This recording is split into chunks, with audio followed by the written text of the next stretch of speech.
Well, Jeff, the law is the law. Wow, that's what we're talking about today. He's Chris, I'm Jeff, and we're the Bible guys.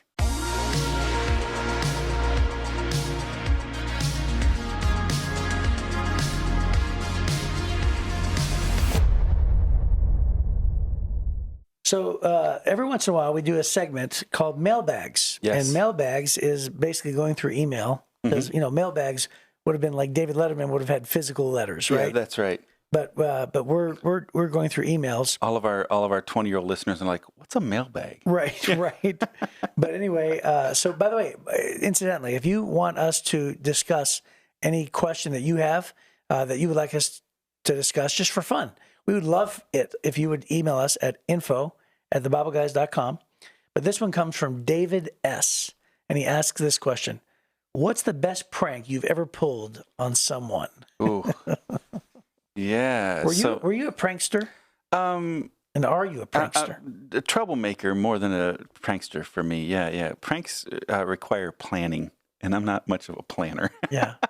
Yeah. Do you remember the guys when I moved offices at Heritage? Yeah, that was great. They actually hooked up into the ceiling vent, into the air conditioning vent. Mm-hmm. They put the hazer. Yeah. Which is like, the smoke machine on stage. Yeah, the smoke machine or the fog machine on stage. And they actually put it into my thing. And Trey's like, through the vent? Through the vent. And Trey goes, hey, let's go in your office. I want to talk to you about something. And all of a sudden I look up and all this fog starts coming in my office. And but you thought it was smoke. I thought it was a legitimate problem. Mm-hmm. And so I took it out and I started videoing it to show Chad, which is our executive pastor. Yeah, right. And they were all laughing. And so they were all filming me and laughing. Then they tried to hold me in the office. And eventually my whole office got filled with smoke. Right? It's hilarious. That's a good one. So what about you? Yeah. Bonnie had been talking about getting a tattoo for a while. Oh, yeah, sure. And hey, if you have a tattoo, I don't think it's wrong or whatever. I'm just not a huge fan of tattoos. Mm-hmm. So Bonnie wants to get a tattoo. And I'm like, oh, I don't know. I'm trying to talk her out of it. Yeah. And so she goes out with one of her friends who attends Heritage, Yvonne, you know who you are. And they sent me a picture of Bonnie sitting in a thing, and she's almost done with a tattoo. And this guy's like on the thing like that, and she said, hey, wish you were here or something. She sends me this text, and it was on her birthday. And I'm like, oh my gosh. Well, now I'm thinking, well, I have to be kind. I can't, so I'm just like, wow. But I am like freaking out about this. Like, what in the world? I thought we settled on her arm. Yeah. Like so a really she big get like, tattoo on her arm. Yeah, like mom on her arm or something like that. Well, it turned out the guy, they went in and paid this guy to draw it on her arm, color it all in, and then just be, sitting there with the thing. Oh, it was hilarious. so funny. So when I finally realized, because I'm just doing my best to be kind and decide, but I'm pretty much losing it because I thought we'd established. So that's a prank on you. Yeah, that was a prank on me. Okay, so you haven't pranked. I'm not really much of a prankster. Okay, all right. Yeah. Jenna called me one time, my daughter, to tell me that Bonnie had been arrested because I'd been trying to get a hold of her, and Jenna's crying and really making it real, like very real, and I was freaking out about that. So people pull pranks on me, but I don't do a lot of pranks. Wow. Yeah. So I used to do a lot of pranks. Mm-hmm. I remember in college, it was Baptist Bible College, BBC is what we called it, and there was a guy who's still a missionary, a friend of mine. I see him on Facebook, but his name is Lance Gocher. Okay, so Lance one time made us mad. And actually, specifically, he made my friend mad, Jeff. Mm-hmm. And so Jeff wanted to get him back. And Lance was really just like, he harped on Jeff. And by the way, with good reason in a lot of ways, right? Mm-hmm. But man, he just got us all sort of like wound up. Like, this guy is just, he has it coming. Well, come on, Lance. Right. Come on, Lance. So here's what happened. We actually carried his furniture from his dorm. We're talking like a couch, a desk, right? Yeah. Lamps, everything, right? And we carried it down 3 floors, down a dorm room, 3 floors, all the way across the quad. And we actually laid it on the middle of the field, the grassy knoll in front of the cafeteria. Mm-hmm. And everybody gets out of college, classes at the same time. They all head to the cafeteria. Mm-hmm. Everybody's there sort of around noon-ish. Right. And the entire school is pretty much in this cafeteria. So we knew that he was going to be coming across the lawn, and we were going to be watching him. So we carried everything down. We're talking underwear, socks, everything he owned, clothes, everything. And it took us like an hour and a half with a team of people. Right. And we carried it all the way down and across the campus. And then we put a sign up that said, BBC Patriots Yard Sale. Oh no! Right? Patriots was your mascot. No, he was a singing. Oh, okay. He was the a singer. name of his the singing Patriots. group was called a Patriot. Okay.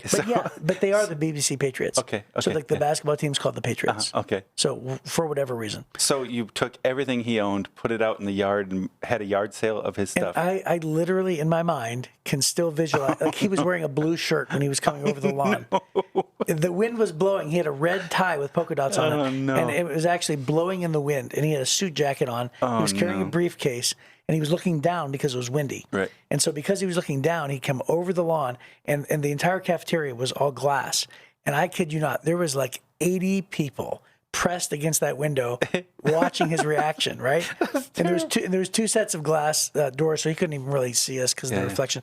And he comes over the thing, and he's looking down, and he sort of sees like this huge, like garage sale on the lawn. And he looks over, and he looks back down, and he almost walks by it.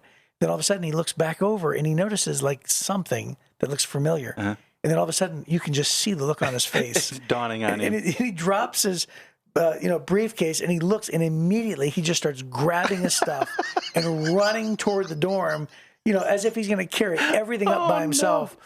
And so we actually laughed super hard. And then, believe it or not, we all went out and helped him carry it back up. Yeah. Right. So we had our laugh at his expense. Oh my goodness. But then we had a team of people help him back up. Yeah. Oh, that's hysterical. So note to self, don't mess with Chris and his friends. Well, hey, and especially sorry, Lance. back then. Sorry, Lance. And by the way, I have several other pranks that I do not want to say. Yeah. Okay. Okay. That's funny. I was thinking about the time that you did that roast on me, and then I sent you to a really bad part of Havana. Oh yeah, for sure. Yeah. So. Yeah. Yeah. Oh, Anyways, that's right. Hey, you did prank me. Yeah. You pranked I me. did that one, but that's a whole other story I don't want to tell today. Yeah. That was very Some funny. things are best left buried. Yes. So that's a fun one. Well, hey, thanks, David S. Yeah, for sure. That's a good one. Yeah, and now we know a little bit more about Zarbaw's character. Just don't cross him. And, wait a minute. You're harping on me, and you don't want to tell the prank that you played on me? Nope, I'm good. Come on, Jeff. No, we're good. Come on, Jeff. Here Let's we go. do it. So in Romans chapter 2, we're reading. If you're on the list, you're on the list. We're reading in verse 17, and we're going to just read, I think, to the end of the chapter here. And now he's speaking to the Jews and explaining the law, because so many people in Paul's day believed, yes, the Gentiles are bad because they don't have any law, any spiritual law, and they're just sinners. But we have a spiritual law, so we're good. And so he's going to unpack that. He says, you who call yourselves Jews are relying on God's law, and you boast about your special relationship with him. You know what he wants. You know what is right because you've been taught his law. You're convinced that you're a guide for the blind and a light for the people who are lost in darkness. You think you can instruct the ignorant and teach children the ways of God, for you are certain that God's law gives you complete knowledge and truth. Well then, if you teach others, why don't you teach yourself? You tell others not to steal, but do you steal? You say it's wrong to commit adultery, but do you commit adultery? You condemn idolatry, but do you use items stolen from pagan temples? You're so proud of knowing the law, but you dishonor God by breaking it. No wonder the scriptures say the Gentiles blaspheme the name of God because of you. The Jewish ceremony of circumcision has value only if you obey God's law. But if you don't obey God's law, you're no better off than an uncircumcised Gentile. And if the Gentiles obey God's law, won't God declare them to be his own people? In fact, uncircumcised Gentiles who keep God's law will condemn you Jews who are circumcised and possess God's law, but don't obey it. For you are not a true Jew just because you were born of Jewish parents or because you've gone through the ceremony of circumcision. No, a true Jew is one whose heart is right with God. A true circumcision is not merely obeying the letter of the law, rather it is a change of heart produced by God's Spirit. And a person with a changed heart seeks praise from God, not from people. Yeah. So he's starting to blend the lines here between Jews and Gentiles based on not just obeying the rules, but on the heart, what's going on the inside. So somebody who's new to Scripture, if they read, let's just say these verses, and that's their daily devotion for the day, they may think to themselves, what in the world do these verses have to do with me?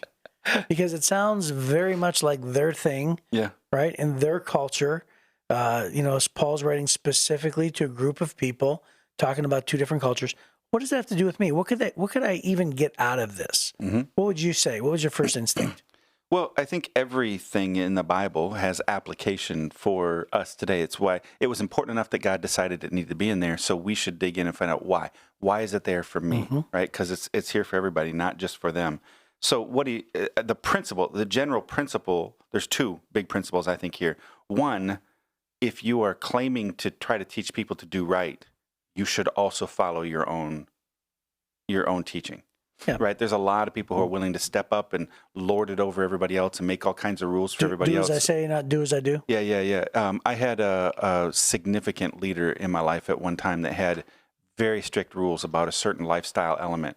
But then I went out with one of his sons, and we're in his car, and it turns out the guy who made all those rules broke all the rules personally.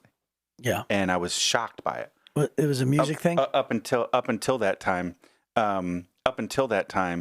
I just felt like, well, everybody follows the rules. We're all struggling through this. Okay, I don't like the rule, but okay. But then when I found out the guy who makes the rules doesn't follow any of those rules, I thought, total fraud. Because I'd heard him talk about the reasons why these are so important and all this stuff. And I'm like, he's a fraud. Mm-hmm. And so Paul is saying here, if you're living a fraudulent life, you're saying one thing but doing another. You're claiming that you obey God, but then you're clearly disobeying him in a certain area. He said, this is why non-believers hate God. Right. It's not that they hate God, it's that they hate the people who claim to follow God. Yeah, and so really it's the topic. You could put the topic of hypocritical Christians in there. Oh, that's exactly right. That's the first several verses we read was that. And then the second principle he's talking here about, so then he decides to get a specific element, which for the Jewish people in the law, the foundational element was that the male Jews were circumcised, and that was a demonstration of a personal physical sacrifice to God, right? And that this symbolized the covenant that the people of Israel had with God. And so he's going, okay, let's go to this basic element that you all brag about all the time. Well, here's the issue. You can follow the rule, specifically the rule, but if your heart is not towards God, it doesn't matter. So then the heart is God's initial thing. That's really his thing that he's going after. So that means that you can have people who have not gone through that ceremony that have a right heart with God, and you can have people who did go through the ceremony who have a bad heart for God. And so he said the ceremony is just a symbol, but it's really about what's going on in your heart. So those are the two big principles. He's speaking specifically with cultural elements for their circumstance, but you can take the principles and go, okay, you know what? Yes, I should obey God's law, but I should also do it with a good heart, the right heart towards God. Yeah, and by the way, it reminds me very much of the Sermon on the Mount. When Jesus was trying to let the Pharisees and the religious leaders know, like, they're just as sinful as everybody else. Right. And he says, like, for instance, when he says, you pride yourselves because you don't commit murder, right? Because that's a really big sin, but you guys sin too. In fact, when you call each other fool, is what he says. He says, you're just as guilty. If you're on the list, you're on the list, right? Right. And he says, if you pride yourself for not having committing adultery, but if you look at a woman and lust after her, you commit adultery in your own heart. And so both sins are still sins, right? You're on the list. Right. And so he's talking about that. And so it's this idea that when people are condemning others, they don't realize that they too are condemned.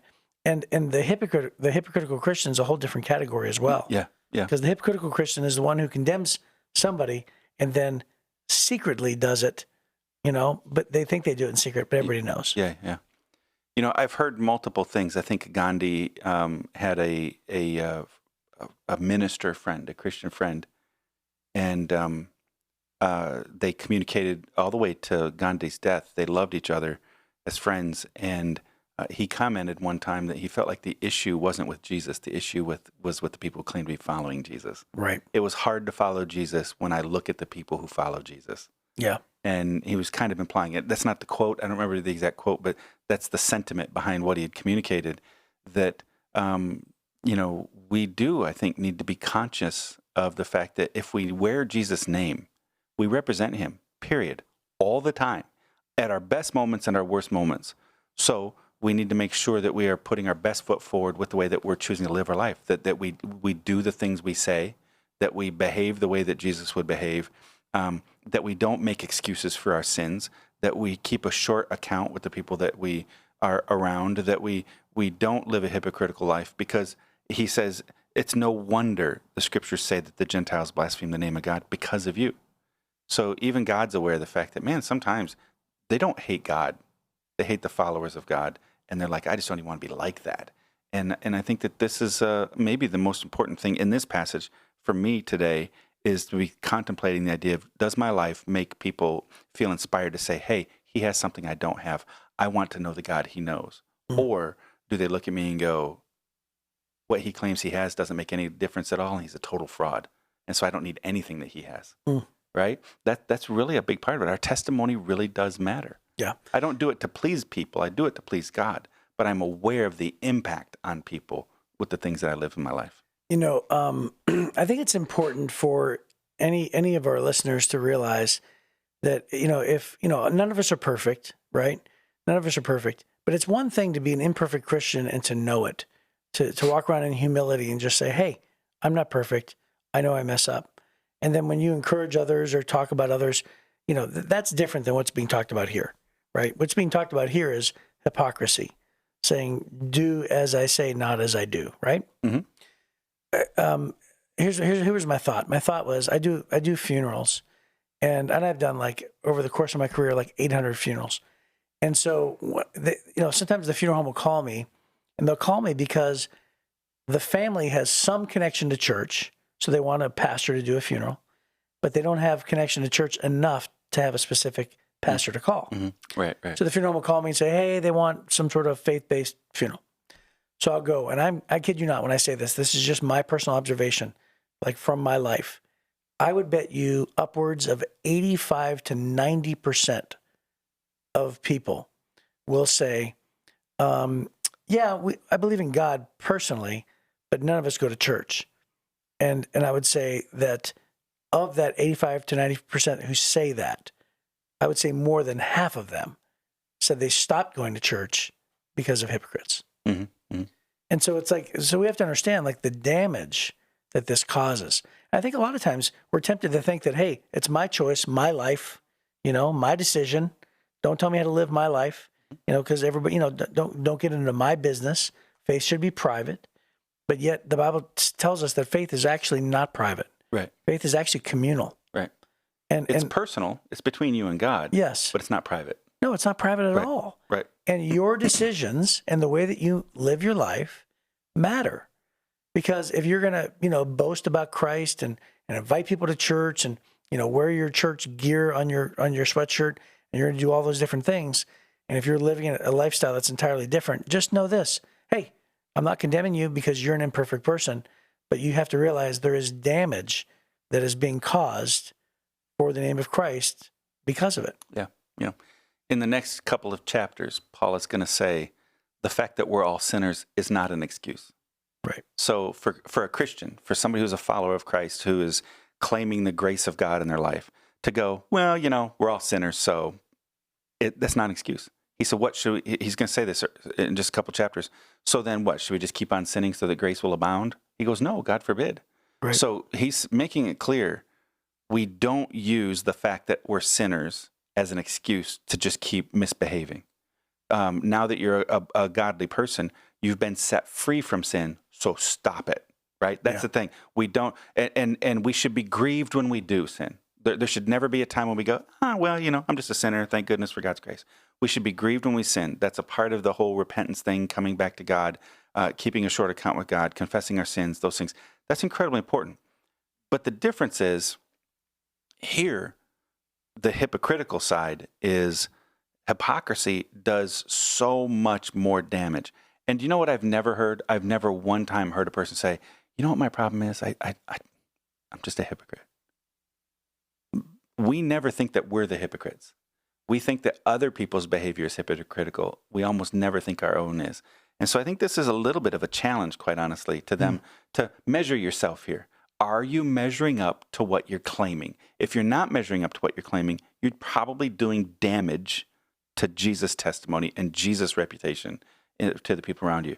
So whenever I read these things, I don't come away feeling like, man, I'm a bum. I come away going, am I living up to what I'm claiming? If I'm not, I just want to be better. I want to be better. And through his grace, I can be. God can empower me to be better. It's not impossible to be a better representation of Jesus yesterday than I was, or tomorrow than I was yesterday. Right? So, yesterday was wrong. Yesterday I misbehaved. I did something. God, forgive me. I don't want that to be who I am. I want to be more like Jesus. Help me to be a better representation of you today and tomorrow. And you go forward. God's grace is enough. He'll carry you through. It's not an excuse. It should inspire us to go, hey, if I can hurt Christ's testimony and reputation in the community, that means I can also help it. Yeah. Right? So there's a flip side to this negative, and that is if I choose to not be a hypocrite and I choose to truly be a person of my word and a person who's honestly living out their faith and grace and truth, that can be a benefit to God's reputation in the community. Yeah. The equal response to the other side. Yeah. So all those principles are radically true. And we need to keep in mind at the same time that the reaction to that challenge should never be try harder. It should be submit more to Christ. Yes. So try harder means you have the strength to obey, and be a better boy or a better girl. And the bottom line is like, yeah, we do in a lot of ways. We can make decisions and we can make choices. But the reality is that the big crime, in my opinion, the big crime of the church is putting it on the person and saying like, you need to be better, do better, behave, quit it, stop it. You're a bad person. And the reality is like, yeah, okay, wait a minute. Let's really get a perspective on here. The reaction isn't try harder. The reaction is to submit and say, God, I know I don't have the power to be what you want me to be. So therefore I submit to you. And I'm asking you to give me the power and the strength to say no or to say yes to the good things. Give me the strength to make the right choices, because in my own power, I'm going to try really hard, but I'm going to fail. And the only way I'm not going to fail is if I'm living in your power, right? Yes. Yeah. So there's the element of character, which is always that's a daily moment by moment choice. And there's also the element of total dependence on God's grace to do what we cannot do. That's right. But I don't expect God to step in and do something I could do. Right. That's unreasonable. Yeah, for sure. Right. So when I'm faced with a lie right now, I choose to lie or I don't choose to lie. And I don't necessarily need God to supernaturally intervene to prevent my lie. I can just choose to tell the truth. I can. So there is that character element. And then there's also the total dependence on God's provision and grace to overcome those things that I can't possibly overcome on my own. And there's kind of this mutual partnership in this developing the character of Christ in our life. And that's the struggle. And I think sometimes when people misunderstand, it's because they've taken the opposite side of the meaning of what we're trying to say sometimes on those. But I think it's a perpetual struggle. That's why we're working out our faith, as Paul says in one of the other books. But at the same time, his grace is enough. Great. Right. And so that's we have to live in that tension all the time. You used the example of making a choice to tell a lie.